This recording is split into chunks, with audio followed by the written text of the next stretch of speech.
Denge gel, denge Kurdistaniye.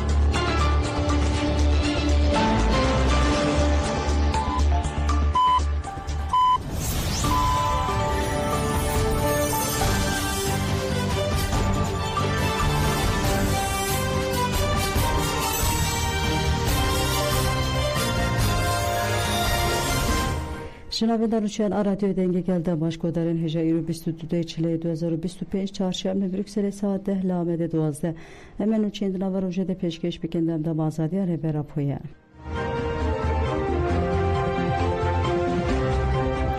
شانده ادم پارتی چو ایمرالی پارلمنتری پارتیا و که و دموکراسیا گلانده پارتی سر سوره اندر و پربولدان جبو هدیتنا بره بر عبدالله اجلان ره چون گرتکا تیپا فیا اوله کاریا بلنتا ایمرالیه دم پارتی را گاند که شانده وانج سر سوره اندر و پربولدان پکته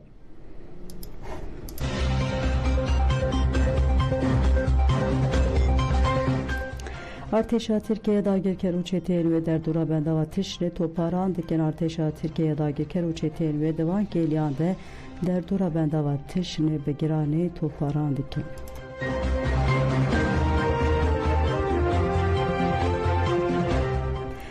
رهبری خواسته جوب بنده و تشنه بانک رجواکان آمد تیوی که رهبری خواسته درباره ایرش نتیجه نوبت تارین بنده و تشنه داخویانی اکتا داخویانی به وی رنگی دولت آترکا داگیر کرد هدف کردن سیویل نوبت تار و به نسازی جیانی دومینه ایرو بالا فرق دولت آترکو بومب کومبونه که نوبتارن سیویل این بنده و تشنه بمباران کرن در انجام آوید دو سیویل شهید بون 20 جبیرین دار بون دناو ده 4 روز نوان هنه اوی ریش من پیکنک اشکره یا قانون ناونه تویی و مروینیه هدف کرده بنده و تشنه زحمتین پیدا کرنا آوه و انرژی جبو ولاتیان زیده دیگه ایریشن بین آبر این دیجی بنده و بخوره مترسیان هلوشینه تینه باک لجواکان آمنه تیوی ریخسنه حقوقی مروی دیگه که بلهز تف بگرن وان ایریشان لدیجی سیویل و سازیان جیانی راوستینن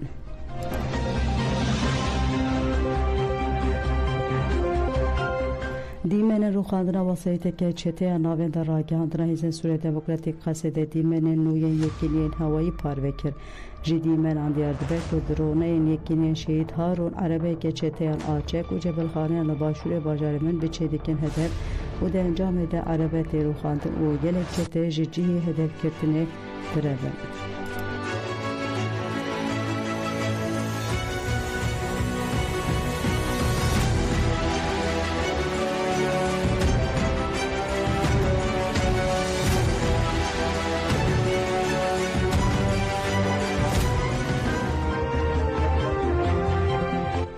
یک چته داعش کو ایریشی بنده که کنترل کردن هات کشتن هزن اول کاریه هیدرنا با کروشات سوریه دمال پر خو فرمی ده خویان اکراگان ده خویان داد گوتن کوشانه که داعش ایریشی بنده که کنترل یال باشور کانتورا جزیره گریه ده ګردا خویان 24 شانده که تروریست کو جپ 5 کسان پک دهات بګولیان ایریشی بنده که کنترل یال سر ریادنا بر حسکه و شداد تکر ده خویان دهات یار کردن کو ده انجام شرک و رو دایده چته که بناوه رائد ففزاد العلی هاتیه کشتن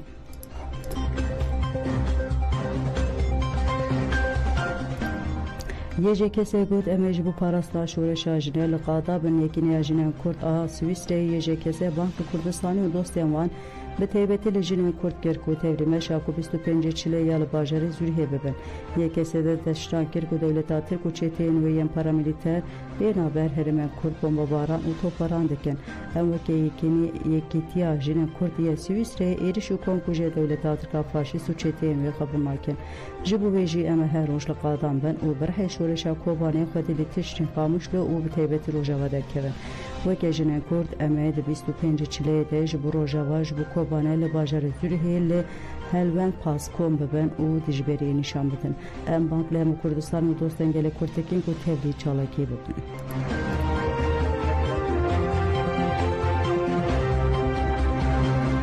جزی داروکرنه بخشان عزیزی هاته پاشخستن آژانس تنسیم راگاند کو پیکارنا جزی داروکرنه بخشان عزیزی hatiye paşxistin. Hatiye erken ku heta niha sedema paşxistina ceza û dîrok nediyare. Lê demeke bû li Îranê û seranserê cîhanê berde ku helwestên girseyî dihate nîşandan. Her wa îro li seranserê Rûşatê Kurdistanê ji bo paxşan Azîzî û Werîşê Muradî dest bi girêva giştî jî kirin. Li heştê çileyê de dadgeha bilind Îranê cezayê darbekirine yê ku li paxşan Azîzî hatibû bêrîn erê kiribû.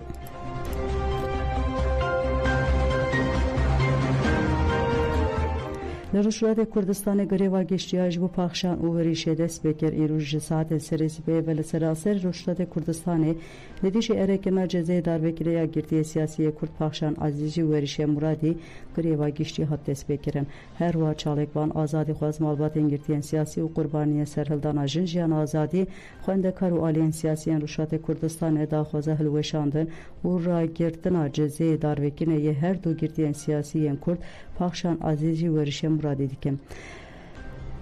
Li cadde û kolanên Rûşlat wênê paxşan û werîşe hatin hilwesandin. Şeva borî li gelek cadde û kolanên bajarê Rûşatê Kurdistanê de jî êrişkirina cezayên paxşan erêkirina cezayên paxşan Azîzî û Werîşê Muradî nerazîbûn hatin nîşandan û wênên her du jineyên girtî li ser dîwaran hatin daliqandin. Hêjayî birxistinê îro li Rûşatê Kurdistanê jê ji cezayên darbekirine û zextên rejima Îranê girêva giştî hat ragihandin û dest pê kir.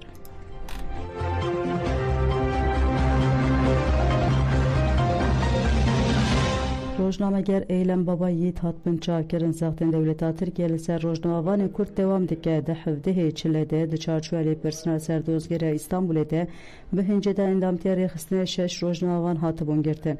Herî dawî rojnamevan Eylem Baba Yiğit di heman lêpirsînê de li İstanbulê hatibin çavkirin.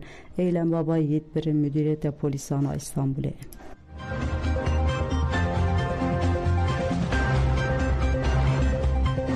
Siyasetmedar Aysel Tuluk bi 3 salan hate ceza kirin. Rüşta doz Aysel Tuluk û bi behane propaganda rêxistirê kiriye dihata rizandin. Di çardê Çileyê de li Amedê hate dîtin. Aysel Tuluk ji ber pirsgirêkên tenduristiyê beşdarî rûniştinê nebû. Parêzê Aysel Tuluk Serdar Çelebi di rûnişta biryarê de amade bû. Dozger bi îddia ku propaganda rêxistirê kiriye xwest ku Aysel Tuluk were ceza kirin. Şandê dadgehê jî îddayên dozger kabul kirin û bi behaneyê propaganda rêxistirê kiriye Aysel Tuluk bi 3 salan ceza kir. Şandê dadgehê cezayê hatiye dayîn kêm nekir û biryarda ku têkildarî biryara talûkirin jî nê kabul kirin.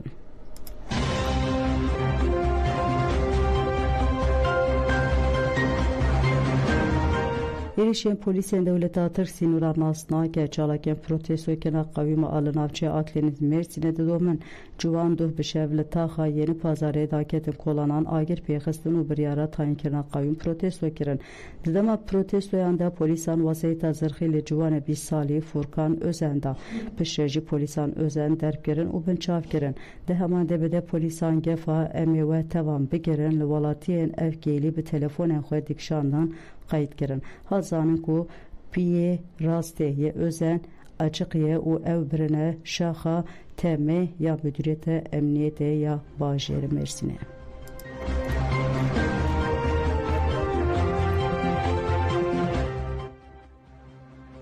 Kes hatin bin çavkirin Wezîrê Karê Hundir Ali Yerlikaya ragihand ku di nava du hefteyan de li 43 bajaran de encama serdegirtina malan de 240 kes hatin bin çavkirin.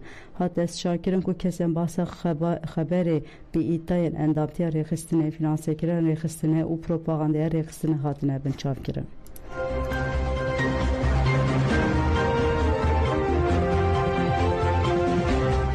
Li gundewere Humusê 4 kes hatin darvekirin navenda çavderiya mafê mirovan Sûriye Sohrê ragihand ku çekdarên xwe kuş bi hêvên rêveberiya Hetê Şêrê li bajarokê Xewr ê Bakur û Rojavayê Humusê bi guleyan 4 şênî darvekir.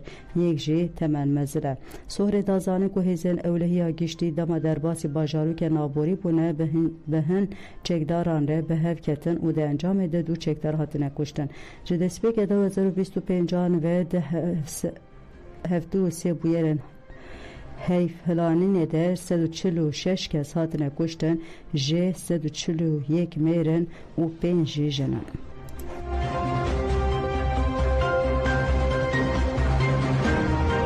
Fransa biryara girtina Beşar Esad da piştî mehûnîvekê ji hilweşîna rejima Beşar Esad îro di dadgehê Fransî biryara girtine bi tuhmeta destê Esad di sûcê şer de heye da.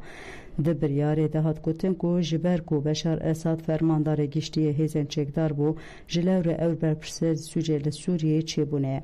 Hêjayî bibirxiste ku ev biryara duyemîn e ku dadgerê Fransê yên girêdayî beşa sûcên dervê mirovî yên dadgeha dozgeriya Parîsê li dijî Esad didin ve hezîranê de jî biryara yekemîn a girtinê hatibû dayîn.